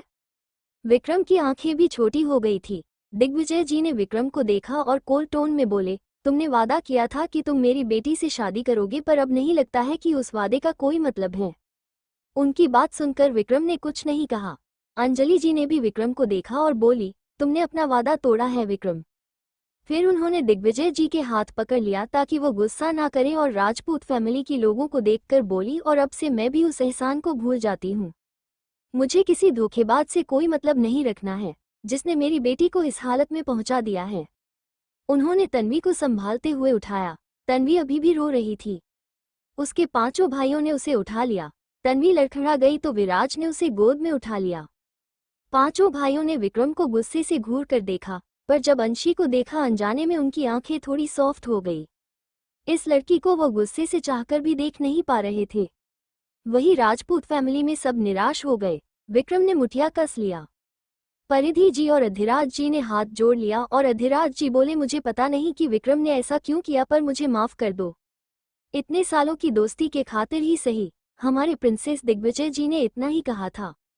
तभी उनकी नज़र अंशी पर पड़ी, जिसकी आंखें नफरत से भरी हुई थी। पर नहीं क्यों वो तन्वी को इकलौती बेटी कहते कहते रुक गए। उन्हें समझ नहीं आ रहा था कि इस लड़की की नज़र से उन्हें क्यों फर्क पड़ रहा है, क्यों उन्हें उसकी नफरत भरी आंखें देखकर दिल में दर्द हो रहा है। यशवर्धन जी और कावेरी जी ने भी राजनाथ जी और करुणा जी के सामने हाथ जोड़ लिया। ऋतुराज जी और निधि जी को समझ नहीं आ रहा था कि क्या बोले। अंजलि ठंडे भाव से बोली, अभी हमें चलना चाहिए। मैं नहीं चाहती हूँ मेरी बेटी यह सब देखकर और रोए, और आज जो मेरी बेटी के साथ हुआ हम याद रखेंगे। अंशी की मुठिया और भी कस गई। उसने विक्रम की हाथ को छोड़ दिया और थोड़ा आगे आकर धीरे मगर बर्फ सी ठंडी आवाज में बोली, और मैं आपको कभी भूलने भी नहीं दूंगी। Mister and miss Singhania. अंशी की ठंडी आवाज में छिपी नफरत सिंघानिया फैमिली में सबके दिल को देसी से दर्द दे रही थी। कौन है ये लड़की? उसे उनसे इतनी नफरत क्यों है? किसी को समझ में नहीं आ रहा था। वही कोई गुरुजी अंशी को ध्यान से देख रहे थे। इस लड़की की कुंडली क्या है? विक्रम के साथ कितना मिलता है? एहसान भाग्य को भी बदल सकती है। अंशी की ठंडी आवाज में छिपी नफरत सिंघानिया फैमिली में सबके दिल को देसी से दर्द दे रही थी। कौन है ये लड़की? उसे उनसे इतनी नफरत क्यों है? किसी को समझ में नहीं आ रहा था। वही कुल गुरुजी अंशी को ध्यान से देख रहे थे। इस लड़की की कुंडली क्या है? विक्रम के साथ कितना मिलता है? अब आगे तभी विक्रम ने अंशी को पीछे खींच लिया। उसे भी समझ नहीं आ रहा था कि अंशी सिंघानिया फैमिली से इतनी नफरत क्यों करती है। पर अंजलि जी की एहसान थी उस पर दो एहसान। एक बार उन्होंने उसके भाई की जान बचाया था और एक बार उसकी मॉम की जान बचाया था। और उसकी सगाई बचपन से ही तन्वी से तय कर दी गई थी। उसे भी इस सगाई से कोई प्रॉब्लम नहीं थी। उसने उनसे तन्वी से शादी करने का वादा किया था, पर सच तो ये था उसे किसी भी लड़की को देख कुछ भी फील नहीं होता था। पहले भी बहुत सी लड़कियों ने उसे सेड्यूस करने की कोशिश की थी, पर उसे सिर्फ उनसे घिन आती थी, नफरत होती थी। पता नहीं इस गलती की वजह से उसने कितनी लड़कियों को मार दिया था जिन्होंने उसे ड्रग्स दिया था, पर फिर भी उसे लगता था वह बाहर की तरह ही अंदर से भी पत्थर है। तन्वी के साथ भी उसे कभी कुछ फील नहीं हुआ। बचपन से दे से उसने अंशी को टच किया, उसे फिर से वही फीलिंग महसूस हुई। सिर्फ अंशी ही थी जिसको छूकर उसे ऐसी फीलिंग्स आती, दे से उसका रोम रोम सहर रहा हो और उसके अंदर हलचल हो रहा हो। वो एक क्रूल हर्टेड इंसान था, पर अपनों को वो पीछे से प्रोटेक्ट भी करता था। वो नहीं चाहता था अंशिया अपनी दुश्मनी इस तरह से दिखाए। वो ऑलरेडी तन्वी से सगाई तोड़कर सटे पीछे ले रहा था, अपना वादा तोड़ रहा था। उसने अंशी को देखा और धीरे से कोल्ड आवाज में बोला, अपनी हद में रहो मिस अंशी। मिसेज सिंघानिया और मिस्टर सिंघानिया से बदतमीजी मत करो। उसकी बात सुनकर अंशी ने तिरछी स्माइल लिए विक्रम को ठंडे भाव से देखा और बोली, मिस्टर राजपूत, क्या अब आप मुझे बताएंगे कि किससे किसे बात करना चाहिए? आपने मेरे होने वाले हस्बैंड हैं, फिर भी आपको मुझे किसी भी बात पर रोकने टोकने का कोई हक नहीं है। अगर अगली बार आपने सिंघानिया फैमिली की तारीफ की तो मैं आपके इस प्यारी जीभ को काट दूंगी। ना रहेगा बांस ना बजेगी बांसुरी। विक्रम की आंखें और भी कोल्ड हो गई कि यह लड़की सच में उसकी जीभ काटने की धमकी दे रही है। जिंदगी में कभी किसी ने उसे धमकी नहीं दिया था। पूरे बिजनेस वर्ल्ड और अंडरवर्ल्ड को भी उसके सामने सिर झुकाना पड़ता था। इस छोटी सी लड़की की हिम्मत कैसे हुई उसे धमकी देने की? वहीं बाकी सब तो हैरान थे। ये लड़की विक्रमादित्य राजपूत को जीभ काटने की धमकी दे रही है, जिसे पूरा दुनिया हैवान कहता है। वहीं विक्रम के दोनों दोस्त, असिस्टेंट और तीनों भाई हंस रहे थे। वम हंसते हुए बोला, मैंने बोला था ना, एक भाभी ही है जो भाई को अच्छे से कंट्रोल कर सकती है। देखा मेरी कितनी ब्रेव है, वो भाई को भी जीभ काटने की धमकी दे सकते हैं। तन्वी रो रो कर बेहोश हो गई थी, इसलिए अब सिंघानिया फैमिली ने अंशी पर ज्यादा ध्यान नहीं दिया और आपने प्रिंसेस को लेकर वहां से चले गए। वहीं विक्रम ने कोल्ड आंखों से अंशी को देखा, पर उसकी खाली नफरत से भरी ये जल आंखों को देखकर विक्रम ने मुठिया भी लिया। एक और बार कहो। विक्रम की बर्फ से भी धीमी सर्द आवाज अंशी की कानों में पड़ी, पर अंशी ने उसकी हाथ को झटक दिया। उसे कोई भी भावना महसूस नहीं हो रही थी और वह भी कोल्ड आवाज में बोली, एक बार और आप मुझे टोक कर देखिए या मेरे सामने उस फैमिली की किसी की साइड लीजिए, फिर मैंने जो कहा है जरूर ट्राई करूंगी। उसने चिराग को मैसेज किया जो कुछ गार्ड्स के साथ बाहर ही था। चिराग ने जब मैसेज देखा उसने सामने कुछ कार को देखा जिसे गार्ड्स की कार ने कवर कर रखा था। उसने अपने हिडन गार्ड्स को उनकी कार को फॉलो करने के लिए कहा और सिर हिलाकर बोला, इस सिंघानिया फैमिली ने बॉस को किस तरह से नाराज कर दिया। इतनी नफरत तो मैंने बॉस की आंखों में देसाई फैमिली के लिए भी नहीं देखा है जितनी नफरत बॉस की आंखों में इस सिंघानिया फैमिली के लिए दिखाई देता है। ये फैमिली अब मेरी डेविल बॉस की शिकंजे से नहीं बच सकती है। वहीं विक्रम की आंखें और भी ठंडी हो गई थी। ये लड़की क्या चाहती है उसे समझ में नहीं आ रहा था। अंशी नीचे चली गई और बोली, अब जब मेरे होने वाले हस्बैंड की सगाई रुक गई है, अब मुझे यहाँ से चलना चाहिए। उसने एक बार विक्रम की फैमिली को देखा जो उसे थोड़े गुस्से और असमंजस में देख रहे थे। तभी अबिका अंशी के पास आए और एक्साइटेड होकर स्माइल करते हुए बोली, तो आप मेरी होने वाली भाभी हो। भाई ने तो आपके बारे में पहले कभी नहीं बताया। उसकी बात सुनकर विक्रम के दोनों दोस्त और भाई मन ही मन बोले, बताता भी कैसे, भाभी तो तूफान की तरह अचानक उसकी जिंदगी में आई। अंशी कुछ कहती तभी निधि जी ने अभिका को पीछे खींच लिया और बोली, अभी तुम्हें इस लड़की से बात करने की कोई जरूरत नहीं है। वो कोई तुम्हारी भाभी नहीं है। ये लड़की पता नहीं कौन है, कहाँ से आए हैं और किस मकसद से हमारे घर में आए हैं। इसने आज तुम्हारे भाई की सगाई को तोड़ दिया। तन्वी जैसी इतनी प्यारी बच्ची को इसने इतना कुछ कहा कि वो रोते रोते बेहोश हो गई। मैं इस लड़की को कभी अपने विक्रम की बीवी नहीं मानूंगी। तभी परिधि जी भी बोली, हाँ मैं भी इस लड़की को अपनी बहू नहीं मानती हूँ। विक्रम तुम कुछ भी करो, अगर तुमने इस लड़की से शादी की तो तुम मुझे कभी फिर मोम मत कहना। भूल जाना कि तुम्हारी कोई मोम है। विक्रम की आंखें छोटी हो गई। उसकी मोम की यह हर बार का डायलॉग था। अंशी की आंखें अभी भी खाली थी। उसे किसी से प्यार की कोई उम्मीद भी नहीं थी। वो हंसते हुए बोली, मिसेज राजपूत, आप दोनों के मानने से या ना मानने से क्या होगा? आपका बेटा आपसे मेरा है, या यूं कहें कि वो हमेशा से मेरे थे। इतना कहकर उसने विक्रम को देखा और बोली, मैंने सही कहा ना मेरे होने वाले हस्बैंड। अगर आप नहीं माने तो भी कोई बात नहीं, मैं अपने मंगेतर को आराम से किडनैप करके शादी कर सकती हूँ। उसकी बात सुनकर राजपूत फैमिली में सब हैरान थे। दादी माँ के मुंह से हंसी निकल गई। वो बहुत स्ट्रिक्ट थी, पर अंशी की इतनी ब्रेव बात सुनकर उन्हें हंसी आ रही थी। आज पहली बार कोई इस तरह से उनके पोते को धमकी दे रहा था और उसे किडनैप करके शादी करने की बात कर रही थी। दादाजी के चेहरे पर भी भाव कुछ अलग हो गए। अधिराज जी और ऋतुरा जी ने भी हैरानी से अंशी को देखा। उन्हें भी हंसी आ रही थी अपने बेटे अपने भतीजे की हालत देखकर। वहीं परिधि जी और निधि जी हैरान थी, ये लड़की कितनी स्ट्रेट फॉरवर्ड है। अभी का हंसने लगी और बोली, वाओ भाभी, अगर आपने ऐसा किया तो भाई की किडनैप करने में मैं जरूर आपकी मदद करूंगी, आप फिक्र मत कीजिए। तभी वम और समय भी आकर बोले, हाँ भाभी, हम भी भाई को बेहोश करके आपके पास छोड़ देंगे ताकि आप उनसे शादी कर सके।